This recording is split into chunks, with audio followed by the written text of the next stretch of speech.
오늘 기준으로 유가 올라가면서 원달러 환율이 다시 올라가고 있다고 하는데, 한미 금리차 난 거에 비해서는 환율이 많이 안 올랐죠. 오히려 미국은 금리 올리는데 우리나라는 동결했는데 환율이 오히려 떨어지고 있더라. 이거 굉장히 특이한 상황이죠.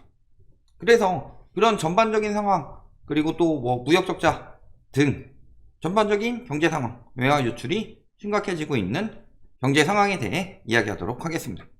한미 금리 차는 이번에 1.5%포인트의 차이가 나더라. 이렇게까지 한미 금리 차가 계속 벌어졌는데, 원래 저희가 말씀드렸던 대로라면 환율이 계속 올랐어야 되죠. 근데 환율이 오르지가 않더라. 그러니까 오히려 환율이 오르지 않는 걸 토대로 이런 기사들이 많이 나왔죠. 아니, 실리콘밸리 뱅크 위기에도 환율 하락. 실리콘밸리 뱅크 위기니까 환율이 떨어진 거죠. 위기에도 환율 하락이 아니에요. 실리콘밸리 뱅크가 터졌다, 즉 금리 인상 부작용이다, 이런 식으로 많이 이야기를 했죠.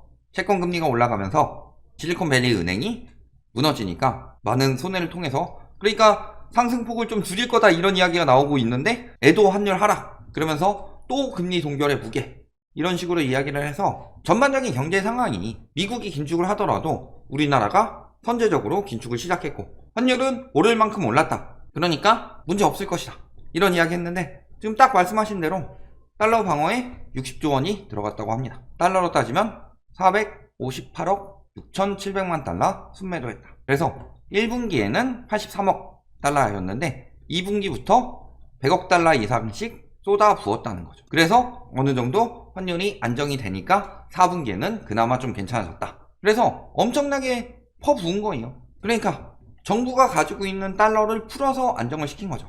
그렇다는 것은 한미 금리 차로 인해서 벌어지는 부분, 즉 원화를 원하는 수요는 감소하고 달러를 원하는 수요들은 늘어났는데 그 수요를 공급을 통해서 극복을 했다. 다만 한미 금리차가 벌어진 상황이 언제까지 진행이 될 것이냐. 보시면은 그래 1, 2, 3분기 그래 환율이 많이 튀니까 그렇다 치자. 4분기 달러 많이 튀었어요? 그럼에도 불구하고 계속 붙고 있었다는 건 무슨 소리예요? 튀는 걸 누를 정도까지는 아니지만 튀지 않도록 계속 돈을 풀었다는 거죠. 그러니까 한미 금리차로 인해서 달러 매수세가 늘었죠. 달러가 빠져나가고 있는데 그걸 정부에서 풀어서 극복을 하고 있다는 거죠. 즉 한미 금리차가 장기화될 경우 외환 유출이 더욱 심각해진다는 소리죠.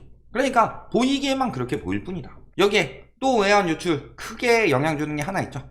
예를 들어서 지금 보시면은 채권에서도 빠지고 주식에서도 빠지고 있어요. 왔다 갔다 하면서 빠지고 있는데, 보통 주식에서 빠질 때는 채권 매수세가 들어오고 채권에서 빠질 때는 주식 매수세가 들어온다. 왜냐면은 빼고서 아예 자국으로 갖고 갈 거 아니면은 거기서 다른 자산을 사는데 위험자산인 주식이냐 아니면 안전자산인 채권이냐, 이렇게 왔다 갔다 하는데, 그럼에도 불구하고 주식 매도세보다 채권 매수세가 적고, 그 다음에 채권 매도세보다 주식 매수세가 적고, 항상 이런 형식으로 나타났었죠.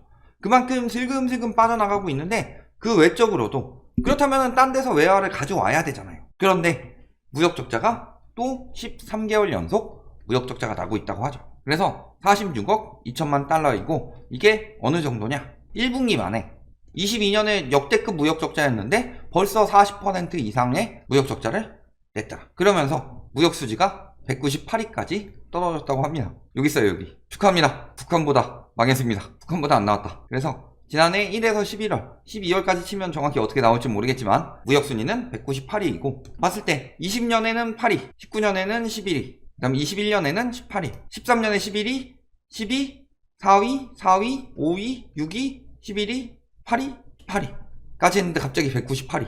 그러니까 무역적자가 이만큼 심각한 거 굉장히 좋지 않은 현상이에요. 봤을 때 작년만 치더라도요, 글로벌 금융위기 이미 몇 배 넘죠. 그리고 올해 1분기만 하더라도 글로벌 금융위기 2008년에 무역적자 낸 것 이상으로 1분기에 거의 나왔다. 그만큼 지금 외화 유출이 굉장히 심각하고, 문제는 이게 일시적인 현상이냐 라고 했을 때 일시적인 현상이 아니라는 거죠. 자, 우리나라는 품목 집중도와 국가 집중도가 굉장히 높다. 그래서 봤을 때 품목 집중도는 한국이 제일 높다. 그리고 국가 집중도는 캐나다 다음으로 높다. 그러니까 지금 박살나는 게 왜 박살나요? 우리나라 대중무역으로 많이 먹고 살았는데, 그래서 그런 이야기 많이 했죠. 중국이랑 척지면 안 된다고. 미국이냐 중국이냐 하면 결국에는 그래도 미국 편을 드는 게 낫죠. 왜냐면은 미국 같은 경우는 그래도 형식적으로라도 우리가 세계의 리더다. 하지만 리더로서 이렇게 이끌고 하면서 너네를 이렇게 같이 잘 살고자 하겠다. 이런 느낌이라면 중국 같은 경우는 너네는 내 밑으로 둬. 나만 잘 살 거야. 이런 느낌이기 때문에 뭐 굳이 그렇게 따지자면 미국이냐 중국이냐 하면은 결국에는 미국 쪽에 가는 게 맞겠지만 그렇다고 해서 중국을 아예 척지느냐? 그건 말이 안 된다고 그랬죠. 우리나라 무역수지 최대 국가가 중국이었다. 그런데 국가 집중도가 굉장히 중요했는데 중국 수출이 막혀버리니까 확 밀려나는 거죠. 그 다음에 품목. 우리나라 같은 경우는 이제 반도체가 많이 먹여 살리고 있는데 이번에 반도체가 타격이 엄청나게 컸죠. 그러면서 아예 SK 같은 경우는 감산을 하고 삼성 같은 경우는 시장을 잡으려고 감산은 하지 않되 손실이 엄청났었죠. 그런 것처럼 품목에서 적자가 나고 그 다음에 대중무역에서 적자가 나니까 18위에서 198위까지 갑자기 순위가 11배가 돼버리더라. 그만큼 대중무역이 회복되고 그 다음에 반도체 수요가 어느 정도 회복됐느냐 이거에 따라서 우리나라의 앞날이 많이 달려있다는 소리예요. 우리나라는 내수시장이 활성화가 됐느냐? 내수시장이 활성화가 그렇게 많이 안 됐죠. 또 한 가지 자원이 나요? 아니면은 식량이 굉장히 자급자족할 만큼 많이 나고 있냐? 이런 나라가 아니죠. 그러니까 전반적으로 힘들다는 거죠. 계속 빠져나가니까 사실은 엄청난 위기예요. 외환위기 때 어땠어요? 외환위기 때는 아예 수년째 무역 적자를 냈고 이번에는 수년까지는 아니죠. 그런데 문제는 뭐 경제 규모도 커진 부분이 있지만 적자가 역대급이라는 거예요. 외환위기 때 냈던 것들 다 합치는 게 거의 작년에 무역 적자 낸 수준이니까. 그래서 이러다가 정말 뭐 반도체 시장을 중국한테 뺏긴다든가 이러면은 중국에선 자기 나라 거 쓸 거니까 우리나라 수입 안 되고 그러면 우리나라는 품목 집중도도 국가 집중도도 엄청난 타격을 입을 수밖에 없다. 그런데 그렇다고 해서 내수를 살리느냐? 말씀하신 대로 내수가 살 수가 없어요. 부동산이 저렇게 떴는데 왜 내수에 자꾸 부동산 이야기를 하느냐? 상가 가격에 따른 상가 임대료 그 다음에 그 임대료로 인해서 자영업자들은 힘들고 자영업자들도 힘들고 건물주들도 힘들고 따라서 사먹는 소비자들도 힘들어요. 그런데 집값도 너무 비싸니까 집 사는데 대부분의 돈을 쓰고 갚는데 대부분의 돈까지 또 쓰고 그러니까 내수가 돌아갈 수가 없는 거예요. 그래서 지금 총체적 난국이라는 거예요. 그런데 왜 자꾸 부동산을 살리려고 하느냐? 그래서 과거 초이노믹스도 저희가 왜 그렇게 욕을 하느냐? 초이노믹스 시기에 거품 낀 집값을 잡고 그 다음에 세계적으로 내수 중심국으로 돌아가고 있을 때 글로벌 금융위기가 국가 간 연계가 너무 크기 때문에 일어난 건데 그럴 때 세계적인 위기가 오면은 수출 중심국들은 굉장히 위험해지죠. 그러니까 내수 중심국으로 돌아설 찬스였는데 집값으로 경제성장률을 띄우겠다 해가지고 경제성장률이 올랐어요? 집값만 올랐지. 집값만 오르고 가계부채도 오르고 내수는 박살나고 아직도 수출 중심국이고 이런 상황이 된 거예요. 그러니까 다른 나라들은 글로벌 금융위기 터지고 가계부채 비중을 축소하고 있었는데 우리나라는 그때 가계부채를 정리하지 못했기 때문에 지금 왔을 때 역대급 위기를 맞고 있는 거다. 지금도 잘 생각해보세요. 집값이 이렇게 많이 떨어졌는데도 이렇게 빨리 떨어졌는데도 아직도 거래량은 바닥이죠. 거래량 살아났다 2,000건대가 살아난 거예요. 서울에서 안 살아난 거죠. 아직도 바닥이죠. 그 이유가 뭐예요? 빚이 엄청나게 많기 때문에 이번에 디레버리징이 되지 않으면은 미래는 없어요. 거기다 저축은행, 이금융권 계속 말씀을 드리는데 지금 저축업계의 순이익이 대폭 줄어들었다. 왜 줄어들었냐? 대출 연체율이 증가하고 연체율이 증가하면 뭐 해야 돼요? 충당금 쌓아야 되죠. 그러니까 순이익이 감소할 수밖에 없더라. 그래서 연체율이 어디까지 증가했다? 많이 올라가는 4.93%까지 연체율이 증가가 됐더라. 20명이 빌리면 그 중에 1명은 안 갚고 있다는 소리예요. 자영업 연체 이런 거 다 떼고 개인만 부동산 PF 이런 거 다 떼고 그렇죠. 그런데도 왜 저런 상황이 자꾸 연체율이 벌어지느냐? 사실은 어느 정도 지금 빚이 정리가 됐었어야 돼요. 물론 이번 1분기에도 가계부채는 감소가 됐다고 하지만 사실 가계부채 감소가 이런 식으로 되면은 진짜 고통이 길어지는 거예요. 한번 터뜨려야 될 때가 됐는데 그러니까 부동산도 안 터지고 부동산을 버티도록 만들어 놓으니까 지금 20, 30대들 다시 집 사고 있다고 하죠. 집값은 안 뜨고 거래량은 안 늘어나는데 20, 30대 비중은 늘어나더라. 즉 또 청년층에게 떠넘기고 있다는 소리예요. 빚으로. 그러면서 왜 20, 30대 갑자기 거래량이 늘어났어요? 승리의 보금자리 좀 풀어주고 규제 풀어주고 하니까 특히 특례보금자리론이 굉장히 크죠? 그러면서 빚은 줄었대요. 즉 더 많은 빚을 가지고 무리하게 샀던 사람들이 지금 2030에게 또 떠넘기고 빠지고 있다는 소리죠. 이게 뭐 하는 짓이냐 진짜. 그러면서 부담을 덜기 위해서 금리를 안 높인대요. 금리를 누르고 있대요. 그러면 어떻게 돼요? 밀려나는 거예요. 계속. 말씀드렸지만 고물가의 금리 인상기고 연체율이 증가를 하고 있다. 이런 상황에서는 금리를 억지로 누르게 되면은 1금융에서는 굉장히 신용 높은 사람들밖에 안 빌려준다. 왜? 저금리더라도 신용 낮은 사람들한테 빌려주면은 타격은 큰데 대출금리가 낮기 때문에 회수하기는 굉장히 힘들어지고 있죠. 그런데도 불구하고 뭐라 그래요? 아직도 이런 기사 나오고 있습니다. 법정 최고금리 인하. 자, 연 24%에서 20%로 대부업체 금리 낮췄더니 불법 사금융 내몰렸다. 그래서 보니까 어때요? 1년 동안 18,000명에서 38,000명 정도가 대출 시장에서 불법 사금융 시장으로 유입된 것으로 추정된다. 줄었고 저쪽이 늘었으니까 이거는 무조건 법정 최고금리 인하 때문이다. 즉 문재인 정부가 했던 거는 금리 인하 때문에 불법 사금융으로 내몰린다. 그런데요, 윤석열 정부가 한 거는 금리 인상 때문에 내몰리니까 금리 인하해야 된다. 이런 식으로 말하고 있어요.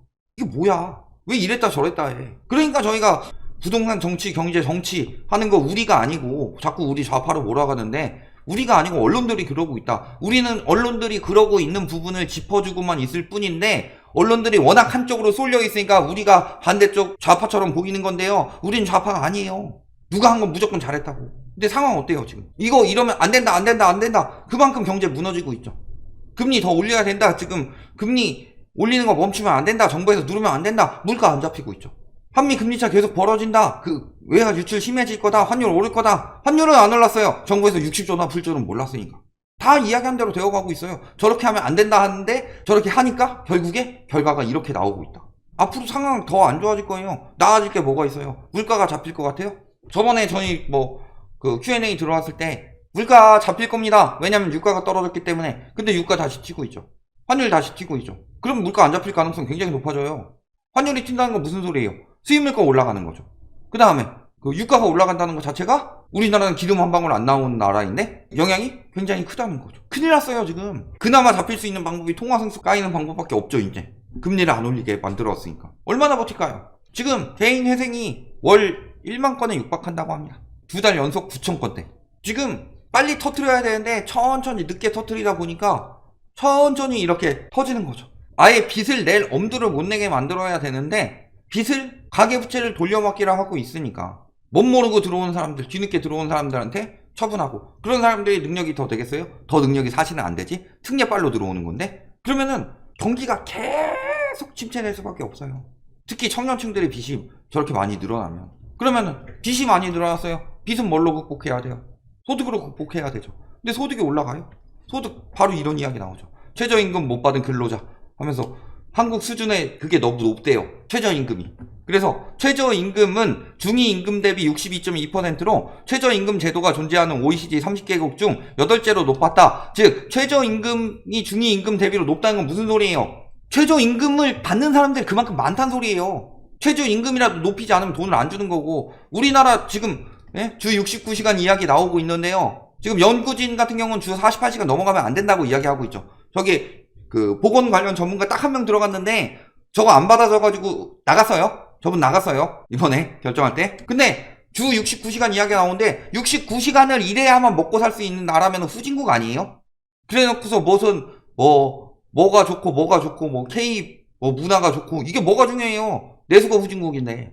저러면 어떻게 돼요? 우리나라 애 안 낳는 이유 크게 두 가지 있다고 그랬죠. 첫 번째가 부동산. 두 번째가 육아의 문제죠. 육아가 왜 문제가 돼요? 시간이 없으니까. 개인 시간. 팍팍하게 돈 벌어요. 맞벌이 해야만 먹고 살 수 있어. 집값도 너무 비싸고 그 이자 내고. 그런데 그 맞벌이 가지고 겨우 먹고 사는데 그걸로 베이비시터를 고용하겠어요? 아니면 학원에 10시까지 애 둘 낳으면 박아놓을 수가 있겠어요? 안 되죠. 그런 문제들이에요. 그러니까 지금 경제 안전하다 모든 전문가들이 그렇게 이야기를 하고 있어요. 왜 그렇게 이야기하고 맨날 라이트하우스는 왜 이렇게 부정적인 이야기를 하냐. 그래서 저희가 부정적으로 2021년 2020년에 이야기한 것들 지금 다 터지고 있죠. 안전하다고 한 인간들 이제 와서 뭐라고 하고 있어요? 금리를 그렇게 빨리 올릴 줄 몰랐대요. 물가가 이렇게 튈 줄 몰랐대요. 돈을 그렇게 풀었는데 그것도 모르는 사람들이 전문가예요? 그리고 똑같이 이야기하고 있는 거예요. 왜 이렇게 부정적인 이야기를 하냐. 상황이 부정적이니까. 다들 지금 안전하다고 지금이 기회라고 해요. 맨날 기회지. 기회예요? 자, KB경영연구소에서 지금 지나치게 낙관적으로 하고 있다. 금융부채의 문제가 글로벌 금융위기와 유사한 위기 상황. 근데 문제는 그 당시엔 미국에서 터졌고 우리나라에서는 사실 집값만 터진 거지 부채 문제는 안 터졌어요. 왜? 원래 집값 터지면서 부채가 줄어야 되는데 그만큼 전세 부채를 늘려놨으니까. 이번에 터지면 또 뭘로 막을 거예요? 월세 보증금 대출이라도 내줄 거예요? 그 보증금 얼마나 된다고? 뭘로 막을 거예요? 전세자금 대출 100%로 해줄 거예요? DSR 80%까지 풀어줄 거예요? 어떻게 막을 건데? 그래서 2008년 금융위기 다시 오나 늘 말씀드리지만요. 이번에 터지는 위기는 최소 금융위기는 넘어선다. 외환위기를 넘냐 안 넘느냐의 차이지. 그런데 지금 외환보유액 저렇게 풀고 무역수지가 저렇게 마이너스가 나고 있어요? 외환위기에 가깝게 가고 있다는 소리죠. 그런데도 위기가 아니다? 지금 엄청난 위기예요. 장난질 치지 마세요. 자꾸 몇몇이 마지막까지 한탕 치고 빠지려고 하는데 그런 말에 절대 넘어가시면 안 된다. 여기까지 말씀드리겠습니다.